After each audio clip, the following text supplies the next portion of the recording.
još jednom samo, evo da kažem, dobrodošli i da sa aplauzom pozdravimo naših današnjih predavača Dalibora Turkmajera.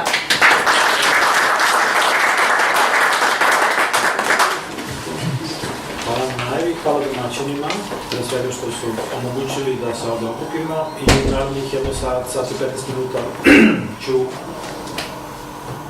tražiti vašu pažnju. Hvala što ste došli, hvala vama, svima. Ove adrese, odnosno ovaj mail, odnosno ovaj sajt nije loše da prepišete, ali tu možete naći isto svakake neke praktične stvari, videoskripti, dešavanje i slično. Jer ja, da kažem, ove prezentacije, neke slične prezentacije često postavim i na sajt, znači koga zanima, može tu da se informiše. Pošto nemam puno vremena, ja bih da krenem. Danas pričamo o Ayurvedi, ispred Vedske akademije, koju sam ja osnivač i predsednik. Ne znam da li je neko... Da li je neko do sada od vas imao prilike da sluša nešto na ovu temu? Da ne čujem. O Ayurvedi. Da, ne? Tu i tamo. Možda neke praktične stvari ili bilo i to. Super. Ja ću, današnja ideja ove prezentacije, ove uvodno predavanje, mi ćemo subotu držati također teoriju i praktični deo, s tim što praktični deo je fokusiran na kuvanj. Znači, to je naš kuvar vlada. Danas isto pripremim malo degustaciju, neke slatkiše, probat ćete to na kraju, tako da niste sigurno žali dolazili. I ovdje ćemo u subotu da radimo 12 do 17 časova, znači 5 sati će biti teorija, odnosno teoretski deo i praktični deo koji ću ja držati, a vlada će vas učiti kako da pravite neke preparacije ajurvedske. Ajde vidimo prvo šta je Ayurveda. Reč Ayus znači život na sanskritu, to je sanskritskog porekla, i Veda je mudrost ili znanje. Čisto malo napomena ili digresija, Vede to je jedan veliki korpus znanja. Pretpostavljam da ste čuli ili možda i znate nešto o tome.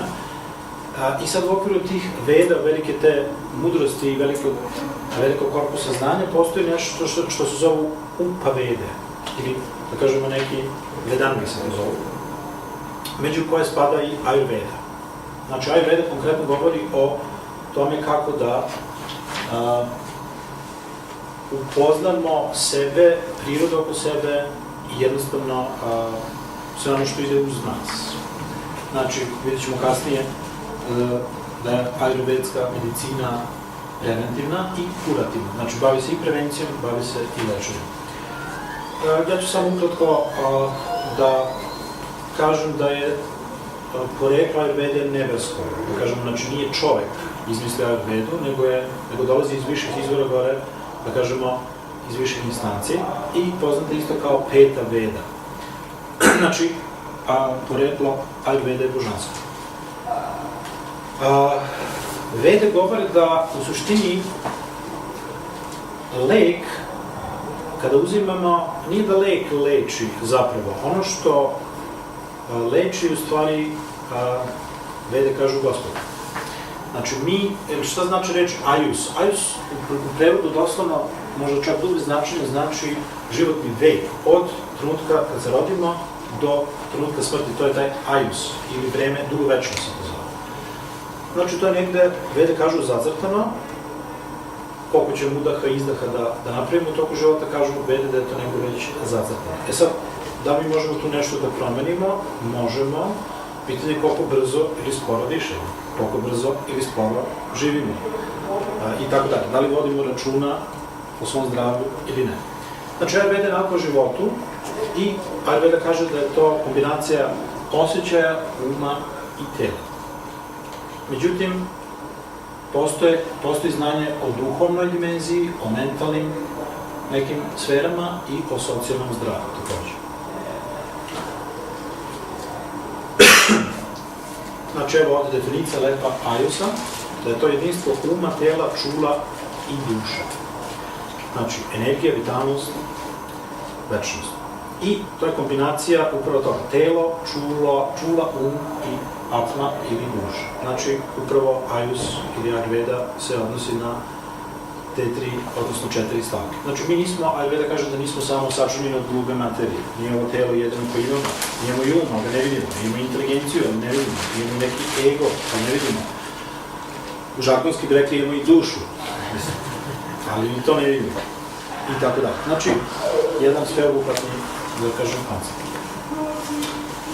Uči nas da razumemo naša tela, znači kako duhovno telo, tako suptilno, tako grubo telo i prvenstvena uloga je, kao što sam rekao, preventivna.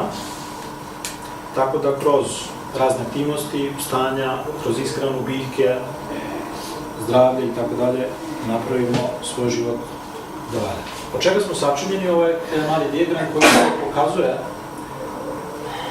te razne slojeve omotače oko tog našeg grubog tela, odnosno sa atomom, sa centrom, sa dušom u centru, koja je u stvari božanska iskra unutar tela. I onda tu postoje razne neka tela, kao što je ego, kao što je intelekt, kao što je mentalno telo, vitalno telo, ili pranično telo i konačno fizičko telo. Znači, fizičko telo kada je uranjeno, ovo delo je kao sarkofag, ali nije, kao neko, da kažemo, energetsko jaje, i o tome se puno govori u raznim nekim sistemima, ali da ne ulazim sad u detalje. Koje su 3 glavne uloge Ayurvede? Prva je preventivne mere. Znači, većina ljudi ne vodi računa o prevenciji i onda, naš narod kaže, bolje sprečiti nego lečiti. I onda kada bolest ili nešto se manifestuje, onda, nemam vremena, ili sad je već kasno. Znači, preventivne mere Ayurveda dosta stavlja naglaska na prevenciju. Drugo, svest o izvoru života. Jako teško dati definiciju života. Šta je život? Apstrakcija. Ali svest o izvoru života, znači ljudi koji imaju svest o životu i da kažemo o svom poreklu i svom biću su mnogo zdraviji, vitalniji i tako dalje. Manje podležu, da kažemo, nekim bolestima i sl. I treća stavka, Ayurveda sistematski prilazi dijagnostici i tretmanima. To je jedna posebna tema, ali eto čisto da čujete. Znači, Ayurveda pravi jednu podelu na neke 3 konstitucije, to su Vata, Pita, Kapha, i uči nas kako da, ako nastanu poremećaji, kako da utičemo na uzrok poremećaja. Jako važna poenta da, odnosno problem ili bolest, ne možemo da rešimo, regulišemo ako ne znamo kako je nastala. Ali to ide do jako dubokih nivoa. Da recimo, ako bude vremena na kraju, vidjet ćete da postoji neki čak i planetarni uticaj i tome slično, i to je taj kauzalni nivo.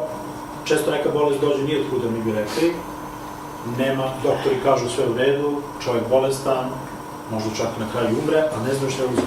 Tako da Ayurveda, u stvari, puno naglaska stavlja na uzrok, jer ako znamo uzrok, onda možemo da otklonimo, da kažemo, problem. Ovo su nekih 8 grana ili segmenta o kojima Ayurveda poučava, znači kao što vidite ima svašta, i hirurgija, i plastična hirurgija, i gerijatrija, i interna medicina, i toksikologija, i pedijatrija, i tako dalje, i tako dalje. Ovo je zanimljiva terapija podmlađivanja rasa jana, se to zove. Znači kako ostati dugo mlad, vitalan, ne možemo večno, jel? Mada ljudi ga iluziju da može, ali okej, da budemo, da držimo, da kažemo, tu dobru kondiciju. Ayurveda govori o 3 gune prirode, to su odlike materijalne prirode. U principu, kaže se, ako duša nije zaokupljena delatnostima koje su vezane uz svevišnjeg, onda je prisiljena da deluje u skladu sa tim gunama. To znači da deluje, da poprima, da kažemo, uticaj majke, uticaj oca i nešto je njeno, takođe. Znači, ostaje da ona isto nešto tu uradi. I, naravno, to je nezaobilazan termin karma. Karma prosto znači delovanje, zakon akcije i reakcije, zato što kako živimo, tako će nam biti. Kako jedemo, tako će nam biti. Mi smo ono što jedemo, mi smo ono što dišamo, mi smo ono što mislimo. I krilatica, kako seješ, tako ćeš žnjeti. Ovo je jedan, ja mislim, jako dobar prikaz, skica šta karma zapravo jest, domino efekt, jel? Ko nam radi to što nam radi, pa zaključite sami. Ili možda mislite drugačije. Što se tiče efekta karme, znači tu postoje razne sad neke metode, kao što su molitva, ispravno delovanje, znači vršenje pravilnog rada, razne neke aktivnosti devocijske i upotreba nekih da kažemo, svetih zvukova, kao što su mantre, tako da može da se preko toga utiče na